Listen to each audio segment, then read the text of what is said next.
What's up, guys? How you doing? Just bringing you a little quick one this morning. Um,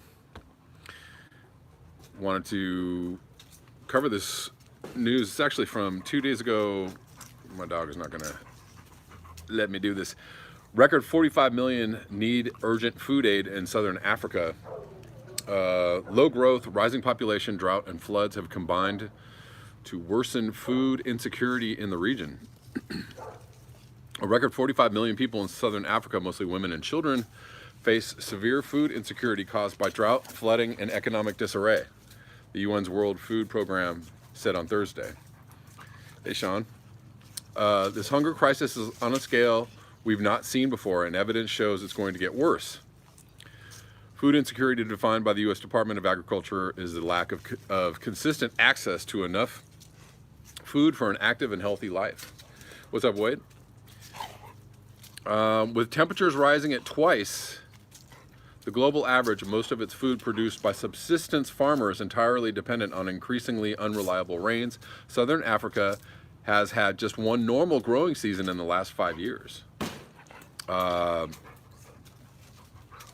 is not a good thing. And what if we see that in the world's breadbaskets like Russia, Europe, and the U.S.? Low growth, rising population, droughts, and floods have combined to worsen food insecurity in the region. If we don't receive the necessary funding, we'll have no choice but to assist fewer of those most in need. Hey, stop. Wildlife has also suffered, with more than 200 elephants having starved to death in Zimbabwe in just 3 months in the last year. Wow. 20% of the population in drought-stricken Lesotho, and about 10% of Namibians are also suffering from food insecurity. In October, Zambia's Red Cross flagged that drought had left an estimated 2.3 million people facing severe food insecurity.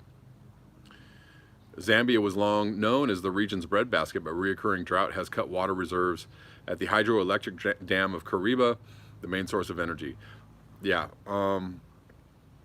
And this seems to be happening all over southern Africa. It is a concerning crisis, and of course, I'm sure people there are wondering what the future holds for them. How you doing, guys? Welcome on for just a quick little briefing. So the other thing I wanted to talk about today, this is also new news from yesterday. The EU lays out $1 trillion euro plan to support the Green New Deal. Okay, so I know, yes, there are problems with the Green New Deal, but $1 trillion committed by the EU is, something. It's something. The European Union plans to dedicate a quarter of its budget to tackling climate change and to help shift $1.1 trillion in investment towards making the economy more environmentally friendly. This environmentally friendly economy over the next 10 years. Let's see how friendly the economy is to the environment over the next 10 years. The Europe Investment Plan, unveiled Tuesday, will be funded by the EU budget and the private sector. It aims to deliver on European Commission President Ursula von der Leyen's Green Deal. So it's not new. This is just the Green Deal to make the bloc the world's first carbon neutral continent by 2050. I hope this works. Hey, Les, thank you for the super chat. I appreciate you. Thank you.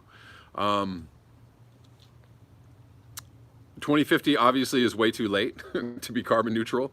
So that's a problem. We can flag that right there.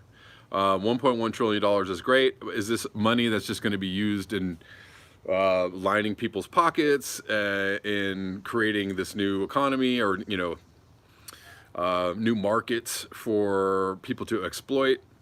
Obviously, that's not a good deal. That's not a good thing. I saw a really great tweet this morning, and maybe I'll leave you guys with this tweet if I can find it. Birth rate in Africa is the highest.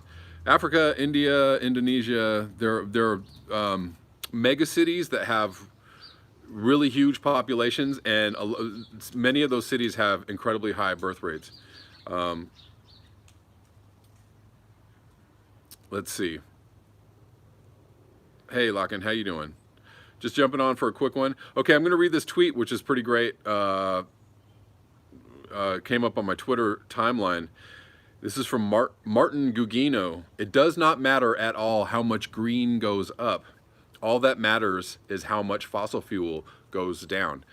And that is the key right there, is degrowth and lower fossil fuel use, less energy use, lower footprints, carbon footprints. People need to figure out how to use less energy, consume less, and walk more silently and softly on the earth. More green is not necessarily a good thing. Fewer fossil fuels, exactly, or fewer fossil foods, or any one of those works. Thanks, guys. That's it. I just wanted to hop on for a quick one this morning, and hope you all enjoy your day, and I will see you on the next one. Peace.